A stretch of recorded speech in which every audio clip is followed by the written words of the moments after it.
জলদিঘি গ্রাম নামটা শুনলে মনে হয় শান্ত স্নিগ্ধ কোনো গ্রাম, কিন্তু এই গ্রামের একপাশে যে নদীটা বয়ে গেছে তার ইতিহাস বড় অন্ধকার।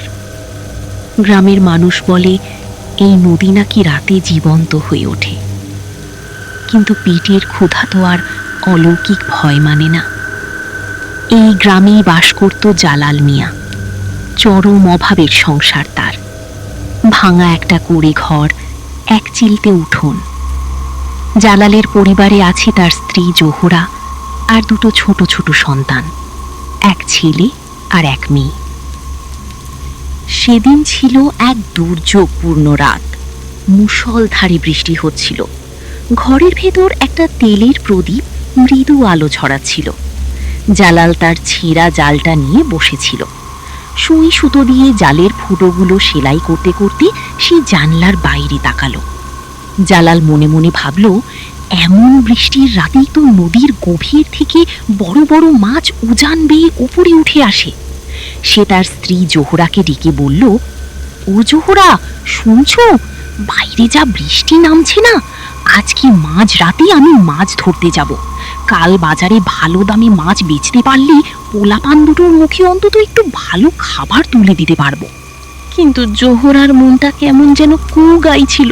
সে ভয়ার্ত চোখে জালালের দিকে তাকিয়ে হাত দুটো জড়িয়ে ধরে বলল, ওগো, দোহাই তোমার, এই দুর্যোগের রাতে মাঝরাতে তোমার নদীতে যাওয়াটা ঠিক হবে না। দেখছো না প্রকৃতির কি রূপ? তাছাড়া আজকে তো অমাবস্যা, এই রাতে কত কি ঘটে। তুমি আজকে যেও না, ঘরেই থাকো। জালাল একটা দীর্ঘশ্বাস ফেলে হাসার চেষ্টা করলো। বলল, আরে রাখো তোমার অমাবস্যা, ঘরে চাল বারন্ত জোহরা, কাল সকালে পোলাপান দুইটা কি খাবে? আমি তো একা যাচ্ছি না, করিম ভাইকে বিকেলেই বলে এসেছি। করিম ভাই মাঝরাতে এসে আমাকে ঘর থেকে ডেকে নিয়ে যাবে, আমরা দুজনে একসাথেই যাব। জোহরা আর কিছু বলল না, কিন্তু তার বুকের ভিতরটা এক অজানা আশঙ্কায় কাঁপতে লাগলো। সে বাচ্চাদের বুকে জড়িয়ে শুয়ে পড়ল।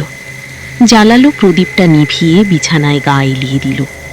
সে জানত না প্রকৃতির বুকে তখন তাকে গ্রাস করার জন্য অন্য কোনো এক মায়াজাল পাতা হচ্ছিল।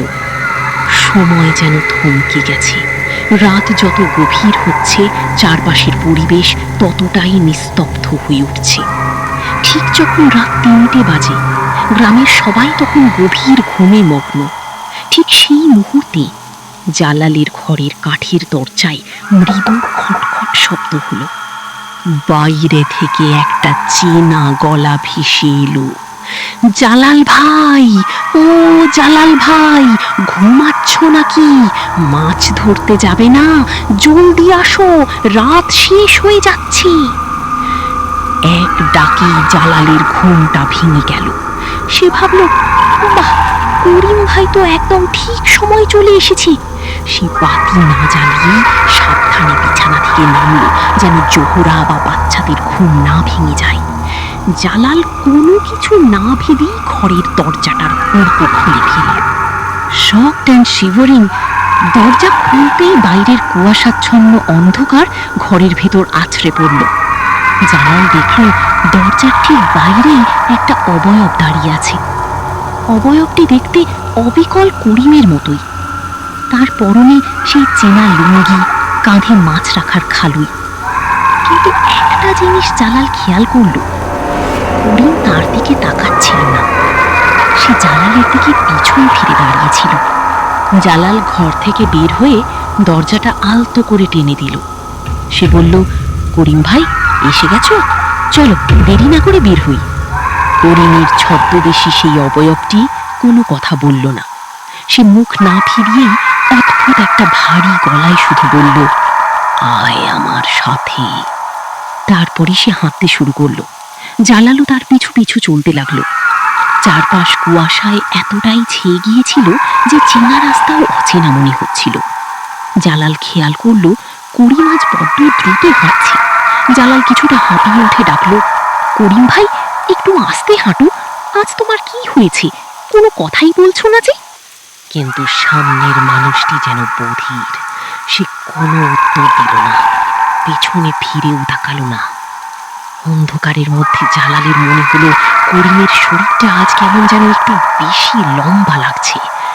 কিন্তু মাছ ধরার উত্তেজনায় সে আর বেশি কিছু ভাবল না। সে বুঝতেও পারেনি সে কোনো মানুষের পিছনে নয়, বরং এক ছদ্মবেশী মায়ার পিছনে হেঁটে চলেছে। হাঁটা পথ পেরিয়ে তারা যখন জলদিঘির নদী পাড়ে এসে পৌঁছালো, তখন পরিবেশটা যেন আরো থমথমে হয়ে উঠল। নদীর পানি কালচে, যেন কোনো বিষাক্ত তরল স্থির হয়ে আছে। বাতাসে একটা পচা গন্ধ। ঠিক তখনই করিমের ছদ্মবেশী সেই মূর্তিটি নদীর ঘাটের একদম কিনারায় গিয়ে দাঁড়ালো। সে তার ডান হাত দিয়ে নদীর গভীর পানির দিকে ইশারা করল। এবার সে যখন কথা বলল, তার গলাটা আর করিমের মতো শোনালো না। সেটা ছিল এক অদ্ভুত ভাঙা কণ্ঠ। সে বলে উঠল, জালাল, পানিতে নামো। করিমের চিৎকার শোনা গেল, জালাল ভাই, ও জালাল ভাই, আপনি মাঝরাতেই নদীর গভীর পানিতে নামছেন কেন? আপনার জাল কই? জাল ছাড়া কি হাত দিয়ে মাছ ধরবেন নাকি? পাগল হলেন নাকি আপনি? ভোরের সেই পবিত্র আজানের শব্দ আর করিমের বাস্তব চিৎকার, এই দুটো জিনিস যেন জালালের উপর থেকে কোনো এক কালো জাদুর বাঁধন এক নিমেষে কেটে দিল। জালাল তখন কাঁপানো গলায় বলল, করিম ভাই, তুমি ওখানে কিভাবে? তুমি তো ঠিক রাত 3টে আমার ঘরের দরজায় এসে আমাকে ডেকে আনলে, সামনে সামনে হেঁটে এসে আমাকে বললে পানিতে নামতে। এ কথা শুনে জালাল যখন আবার তার সামনের দিকে তাকালো, তখন তার বুকের ভেতরটা ভয়ে হীন হয়ে গেল। তার সামনে কেউ নেই, শূন্য ধূসর কুয়াশা। করিম ভয়ার্ত কণ্ঠে বলল, জালাল ভাই, আপনি এসব কি বলছেন? আমি তো মাত্র 5 মিনিট আগে আপনার বাড়ি গিয়েছিলাম। ঘরে গিয়ে দেখি দরজা খোলা। আপনি নাকি আমার ডাকে অনেক আগেই ঘর থেকে বেরিয়ে এসেছেন। আমার বুকটা তখনই ধক করে উঠেছিল, কারণ আমি তো এতক্ষণ ঘুমাচ্ছিলাম। আমি আপনাকে ডাকতেই যাইনি।